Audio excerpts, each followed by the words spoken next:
Very good morning, students. We are discussing the course CS 8603 Distributed Systems, and I'm Meenakshi, Assistant Professor working in Rohini College of Engineering and Technology. And today the topic is Models of Deadlock. It comes under Unit 3. So the objectives of this video presentation are to know about the different types of models of deadlocks, and for each model we are learning about some examples. So the topic is models of deadlocks. So the models of deadlocks are explained based on their hierarchy. So assume we have 5 processes. Among them, PA, PB, PC, PD are passive processes, and we have only one process, active process, which is named as PE, that is requesting the resource. Okay. So first we have to know what all the models are there for detecting the deadlock. The one is single resource model, the second one AND model, third one OR model, fourth one P out of Q model, and the last one unrestricted model. Okay, so one by one we are going to see. So the first one is single resource model. So as the name implies, a process can request at most one resource. Okay, it can one outstanding request for only one unit of a resource. So the maximum out degree of any node in the wait for graph should be 1. It cannot exceed the value 1 because every process can have one outstanding request. Okay. So how can we detect the deadlock? Means the presence of a cycle indicates we have a deadlock in the WFG, that is a wait for graph. Okay. So what is cycle? So here we have the cycle PD, then PE, PC, PB, again PD. We are starting from the node PD and again we are reaching to the same node PD. So this is called cycle PD, PC, PB and again PD. Okay. So this cycle indicates we have the deadlock in this model. So the second model is AND model. So hope you remember the logic gate AND. Okay. So if we have two ones, then only we will get the answer as 1. So if any one of the input is 0, then the output is also 0. So the same logic is applied here. In the AND model, the passive process becomes active only after a message from each process in its dependent set has arrived. That is, we have to get the permission from each and every process in the set. That is the meaning. Okay. So in AND model, a process can request more than one resource simultaneously. So this is the difference between the previous model, single resource model, where the process can request at most one, but here the process can request more than one resource simultaneously. But when can we satisfy the request? We have to get the permission from all. Okay, we have to get the resources from, we have to get all the resources. Okay, then only we can start the process. So the out degree of the node in the WFG, that is the wait for graph in AND model, it can be more than 1 because it can request more than one resource simultaneously. So the value can be more than 1. How can you find out a deadlock? Again, the presence of a cycle in the wait for graph indicates we have the deadlock in the AND model. So each and every node in the wait for graph is called as the AND node. Okay. So here we have the cycle PD, PC, PB, again PD. So it indicates we have the deadlock. Okay. And again we have one more cycle PB, PA, no, we don't have that cycle, PB, PA, PD, PC and again PB.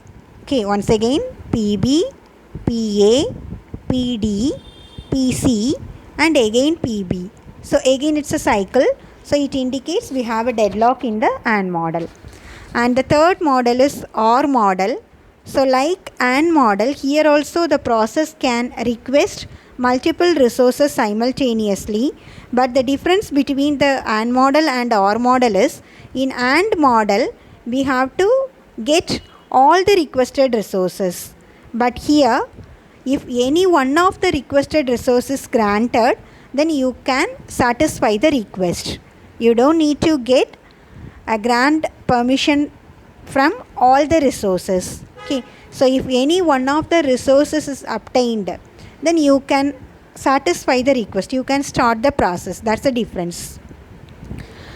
And one more difference between OR model and AND model is the presence of a cycle in the wait for graph of an OR model does not imply the deadlock. Okay, here the presence of a NOT indicates the deadlock. So note down the difference. The presence of a cycle does not imply a deadlock in OR model, but the presence of a NOT indicates a deadlock. Okay, so how will you find out a deadlock in OR model? The process BI is blocked if it has a pending OR request to be satisfied. Okay, so for every blocked process we have one associated set. In that set we have so many number of processes, and this set is called as a dependent set.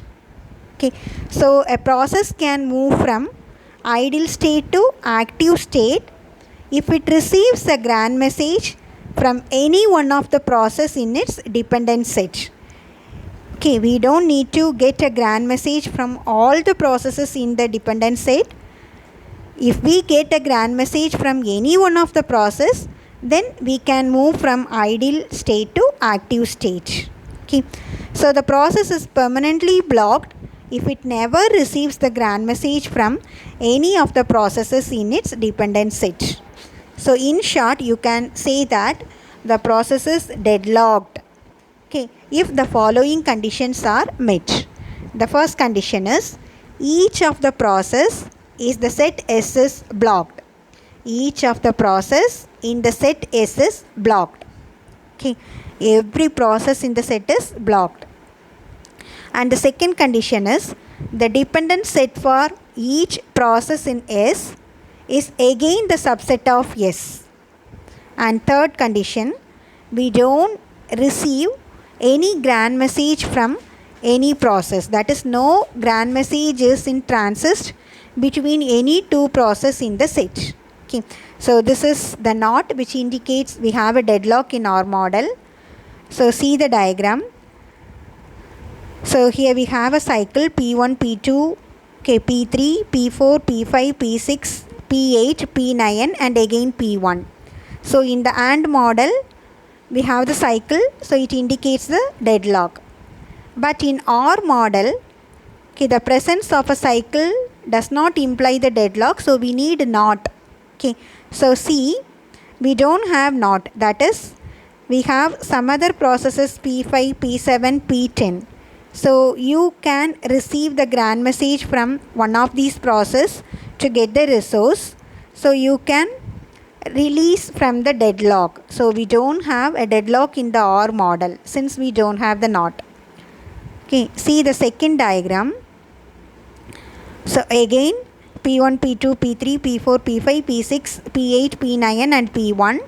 So it is a cycle. So we have the deadlock in AND model. Similarly, we have a NOT. See P5, P7, P10 and again to P9. It is also forming one cycle. Okay, so this indicates the NOT. So we have the deadlock in OR model. Okay. So in the OR model, the cycle is a necessary condition, but a NOT is a sufficient condition. The fourth model is P out of Q model. So this is a variation of AND model. So here you have to obtain P available resources from a pool of Q resources. That's why it's named as P out of Q model. Okay. So this model, every request can be expressed in the AND OR model and vice versa. For example, the AND request for P resources can be stated as P out of Q, where P and Q are same. Okay. And OR request for P resources can be stated as P out of 1. Okay. So this is a P out of Q model. And the last here also the NOT indicates the deadlock. Okay, the cycle does not imply a deadlock. The unrestricted model. So no assumptions are made regarding the underlying structure of resource request. We have only one assumption. The deadlock is stable is made, and hence it is the most general model. Okay. So in this model, only one assumption what we have made is the deadlock is stable. Okay. So this model is used to know about the properties of the problem. Okay. And they are separated from the underlying distributed computation. That is, whatever the computation we are using, whether it can be a message passing, a shared memory, synchronous communication, asynchronous communication, it won't consider this. It concerns about the properties of the problem. Okay. So once again, unrestricted model.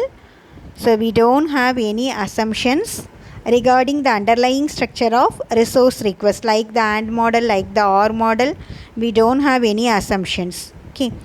So this model is used to know about the properties of the problem. That is the main thing. Okay.